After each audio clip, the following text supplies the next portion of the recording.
Around Dodge City and in the territory on west, there's just one way to handle the killers and the spoilers, and that's with a U.S. Marshal and the smell of Gunsmoke.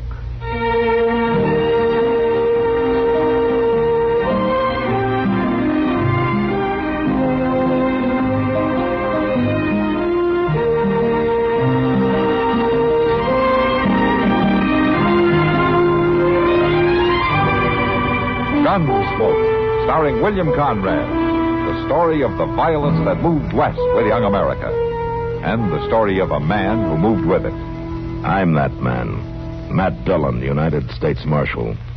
The first man they look for and the last they want to meet. It's a chancy job, and it makes a man watchful and a little lonely.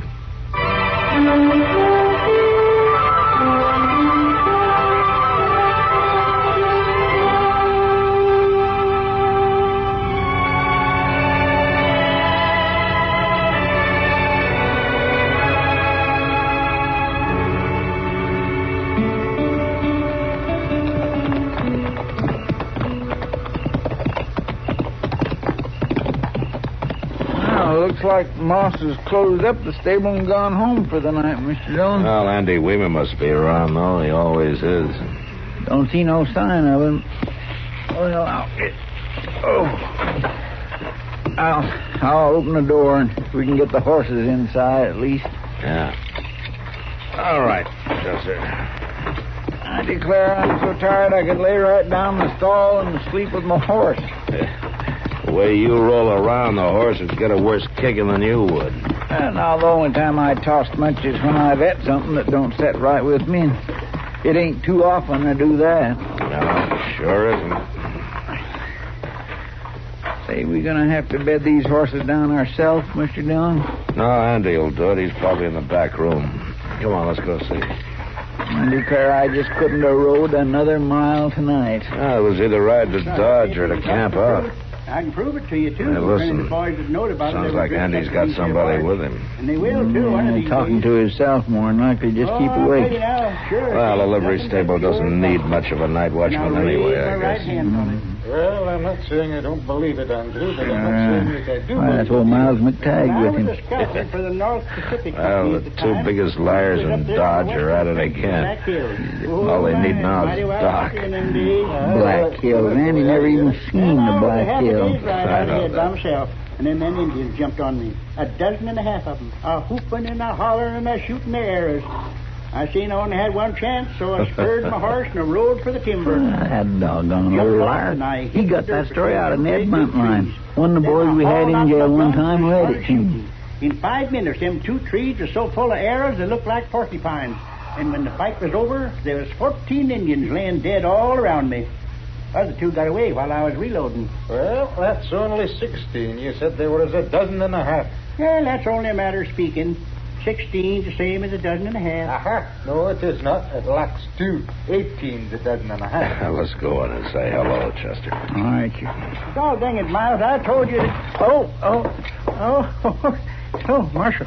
Evening, Andy. Miles. Good evening, Matthew. Chester. Oh, Mr. McTagg. What's the matter, Andy? Well, opening the door that way sudden like it... Oh, God dang it, Marshal, you ought to knock first. Why, my land, an old Indian fighter like you hadn't ought to get spooked over nothing that happens, Andy. You shut up, Chester. I know what I know. Yeah, too bad there ain't nobody else does. One of them boys will come through here someday. You believe me, don't you, Marshal? Well, Andy, all that was a long time ago. Oh, you doubt my word, is that it? No, I didn't say I doubted your word, Andy. Oh, and it's all right, Marshal. Maybe it's best just to forget it. No, now, I was just funning you, Andy. Sure, Chester, I know. Well, I better get your horses unsaddled and bedded down. Andy, why don't you let him cool some before you water him, huh? Yes, sir.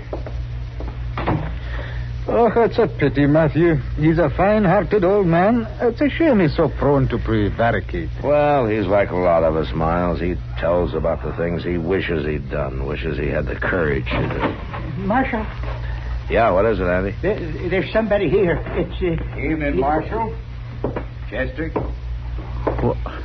Hard Logan. I didn't know you were out, Hud. You've been paroled? A week ago, Marshal. 2 years, 7 months. Parole. Don't ever go to prison, Marshal. It's no good. Yeah, so I hear. You traveling with the Beckett brothers again? Now, Marshal, the warden told me to stay away from evil companions. Uh-huh. Of course, the Beckett boys ain't evil officially. They didn't go to prison. Andy here didn't identify them like he done me. Well, I only told the truth, Hod. Sure you did, Andy. Stood right up there in court and told them you seen me run out of the bank. Told them I was wearing a mask, but it slipped and you seen my face. I did. It was right brave of you, Andy. Downright brave. And now I'm back. And you better leave me alone, Hod. You better not bother me. What are your plans, Hud? Oh, I reckon I'll hang around Dodge a while, Marshal. Look up my old friends.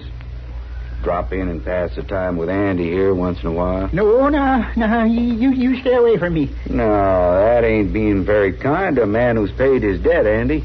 It's only paid up till now, Hud. Don't go open up a new account.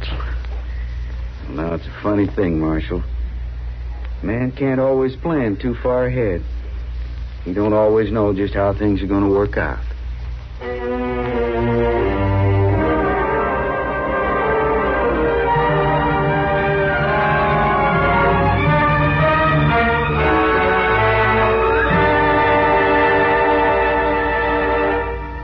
When you apply for a USAFI course, you're not buying a...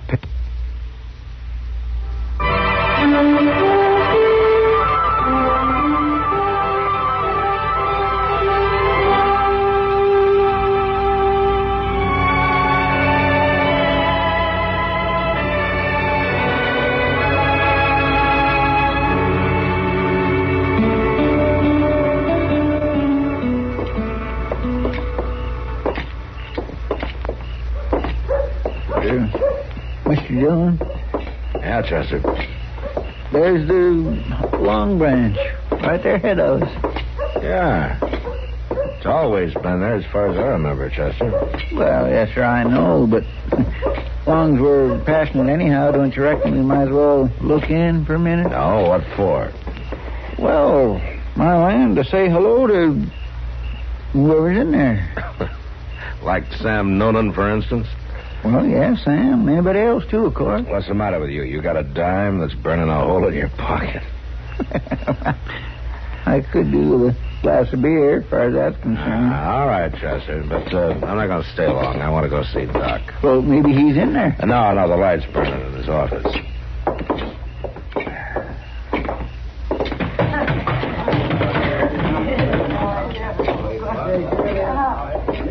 Well, look what's here. Hello, Matt. Evening, Kitty. Come on in out of the weather. Whatever they use for weather this time of year. You like a drink? Well, I think Chester's got a beer in mind, yeah. Well, see, the truth is, I thought as long as I was here, I'd get me a glass of rye with a little dab of sugar in it. For that matter, I think I'll just go get it while I got the chance. Sam? Yeah, the place looks real quiet tonight. Yeah, too quiet, Matt. That's good for you, I guess. Not for me. Business will pick up. The rains are about over now. The trail herds will be rolling in before long. Well, something better happen, or Sam and I'll have to start taking in each other's wash to make a living. I can't quite see you taking in wash, Kitty. You know something, Matt? Neither can I. Come on, have one on me this time. Yeah, that won't help business, honey. Well, it looks like business anyway. Wait a minute, Kitty. What is it, Matt? What's he doing over there? Randy? Yeah, he's supposed to be holding down the night watchman's job over the livery stable. Oh, I don't know. He's been here for about an hour. He's wearing a gun, too. Look, Kitty, I'll take you up on that offer a little later, huh? Sure, Matt. Anytime. I'll be around.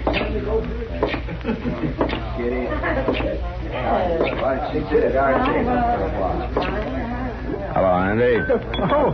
How's it going? Now you kind of snuck up on me there. Yeah? The stable running itself tonight? No, I was just going over. I just fixing to leave. I see. Marshal. Yeah. Marshal, Hart Logan's aiming to kill me. Did he say so, Andy? He don't say nothing. At least, mostly he don't. He's just there, is all. 4 or 5 times a night. Every night this week. At the stable? Yeah. Well, why? Well, looking in on his horse, he says. He's keeping it there. But that ain't why he hanged around, Marshal. He's fixing to kill me. That's what he's doing. How do you know, Andy? You just told me that he never said anything. Well, he don't have to. It's the way he looks. Just a grinning, not saying nothing. Last night, kind of late it was, I went out the back door toward the corral. And there he was, leaning against a post, just a grinning at me. Is that why you took to wearing a gun? Well, I got to, Marshal. He's aiming to kill me. Well, if he is, the gun won't stop him. You wouldn't have a chance against Hart Logan. Well, then, what am I going to do, Marshal? First thing is to stop letting him get your goat. Well, I can't help it. I ain't no gunfighter. All them tall stories that I've been telling, I never done nothing like that. Well, then don't start anything now, not with Hart. That's what he wants you to do, so he'll have an excuse. Excuse for what? You've already said it, Andy. An excuse to kill you.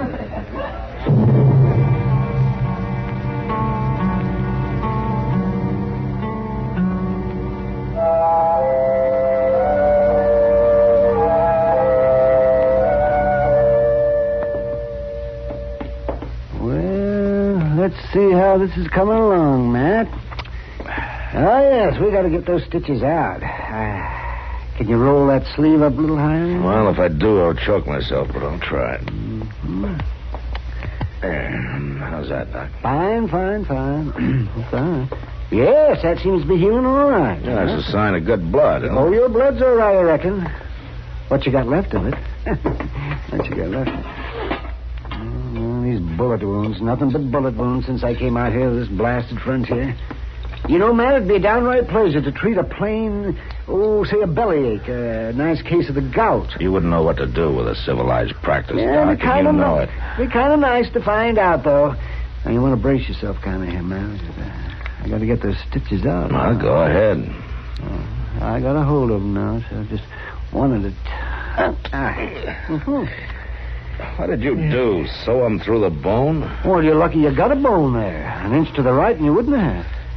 See, why don't you steer clear of some of these gunmen, Matt? Well, I will if they'll stay clear of Dodge. That's 2 of them now. Yeah. Oh, see, I understand Hart Logan is back. Yeah, he's been hanging around town for about a week. I thought maybe he'd head on west and try to find the Beckett brothers. Yeah, those Beckett brothers. They were pretty thick, weren't they, for a while, before Hart went to prison.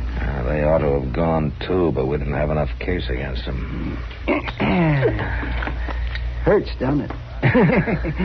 Doc, if you were up around my mouth, I'd swear you were pulling teeth instead of stitches. Well, you didn't beller when I sewed you up. Yeah, but you gave me a half a bottle of whiskey that time. Mr. Dillon? That's Mr. Dillon. Yeah, what is it, Chester? It's them Beckett's, Mr. Dillon. They're back in town. Somebody seen them about an hour ago.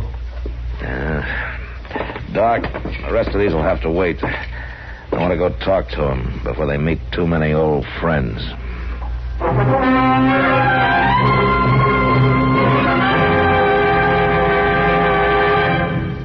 Another visit with Joe. How about that? So you see, when you buy that savings bond with every paycheck, you're really investing in a secure night's sleep. Not in this house, I'm not. What? Good night, Daphne. Good night, Joe.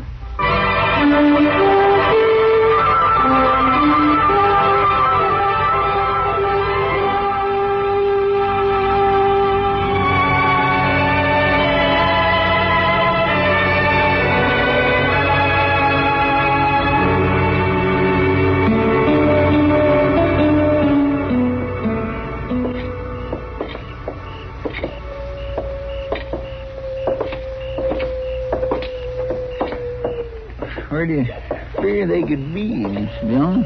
I don't know, Chester. Hart Logan took his horse out of the stable 2 hours ago, and he checked out of the Dodge house. Maybe they've all hit the trail together. No, they're still in town somewhere. Well, there's no reason to expect them to try something the minute they get together, are they? Why not? That's what Hart's been waiting around for. I couldn't figure him wasting a week like that just to get even with Andy Wimmer. wait a minute. What's the matter? No, I was just thinking. Now, Harte's been hanging around the stable there at odd hours of the night. I figured that he was just trying to prod Andy into drawing on him, but...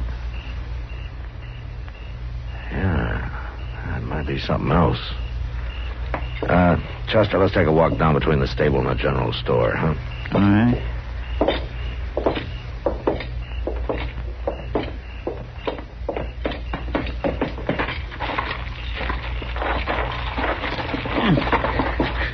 Dog it all, Andy ought to clean up some of this junk. It's a doggone fire hazard. Hey, quiet, Chester. Yes, sir. Careful, watch it. What is it?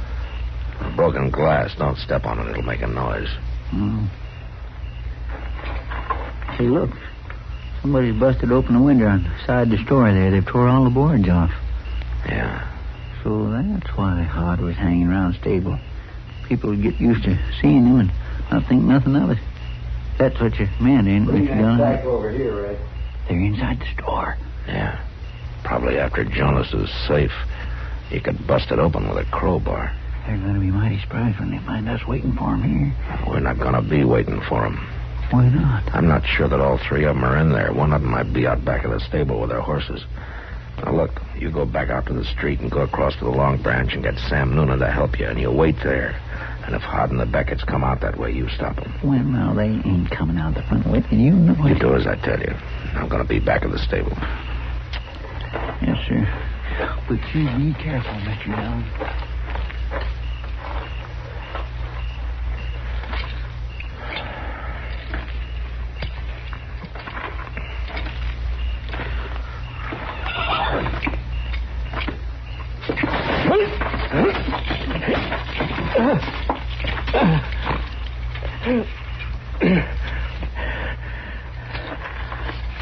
It's a trap. A bear trap buried in the straw. And it's chained to a post.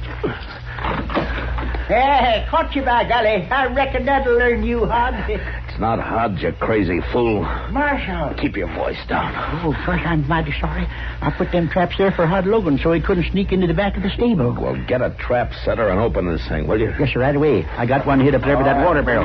Hey, that's Harte Logan. Let's get to the horses and ride out of here. He's up there between the stable and the store. Be quiet. Here, let me roll over and get my gun clear. First, and I'll take time to finish with Andy Weed. Stand where you are, Harte. What? You're under arrest. Get your hands up. Get back to the building. You haven't got a chance, Harte. Now, come on out. Come and get us, Marshal. We got to get under cover, Marshal. We're right out here in plain sight. Then get that setter and open this trap. I can hold them in back of the building. They can't get a shot at me without stepping out into the open. He's caught in one of them bear traps, boys. Stepped on one of them traps we seen Andy setting this afternoon. You take one step from behind that building, Harte, and it'll be your last one. Don't have to take a step, Marshal. Just toss a match is all. Toss a match? Hey, he's going to set fire to the straw. Oh, you will burn to death, Marshal. I'll try and find something to force that trap open. No, there's no time for that. Look, that barrel of water there. Run out and tip it over, will you? Well, that's right by the corner of the building. I can't go out there. There ain't much cover. Here, take my gun. And go out shooting. It'll keep them off balance. Now, hurry. That fire's going to get close. I can't, Marshal. They'll kill me. Look, Andy, they aim to kill you before they leave anyway. Harte wants to get even with you. Now, go on. I can't. I just can't go out there, Marshal. I can't. All right, Andy. Just get clear, then. No use of you burning, too. Oh, no, it ain't no use, Marshal. I can't do that neither. I can't leave you here. Here, give me your gun, Marshal. Here. And good luck. It's Andy. Get him, boys. You dirty cowards!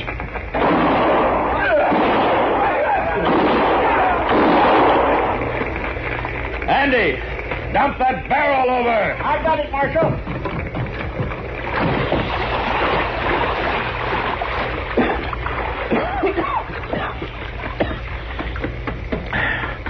I've done it, Marshal. I've done it. I've done just like you told me. And I think maybe I got Harte and one other. The third man got away. Oh, we'll get him, all right. Now go get that trap setter. I got it. I brought it back with me. I stood right up to him, gun to gun, didn't I, Marshal? Yeah, you sure did, Andy. Hurry it up, will you? Yeah.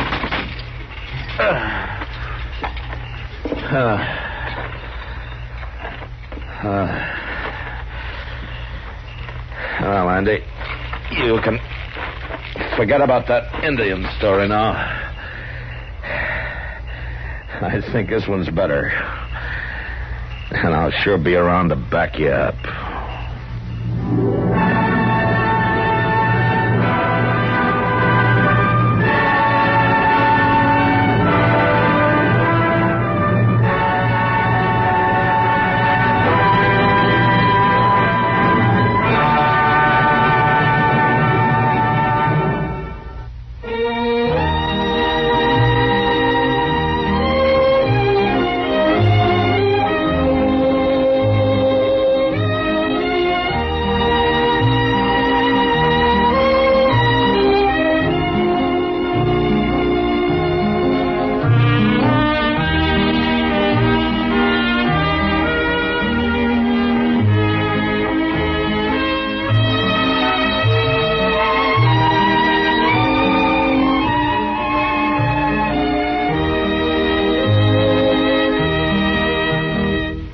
Gunsmoke. Produced and directed by Norman Macdonnell. Stars William Conrad as Matt Dillon, U.S. Marshal. Featured in the cast were Parley Bear as Chester, Howard McNear as Doc, and Georgia Ellis as Kitty. George Walsh speaking. Join us again next week for another specially transcribed story on Gunsmoke. This is the United States Armed Forces Radio and Television Service.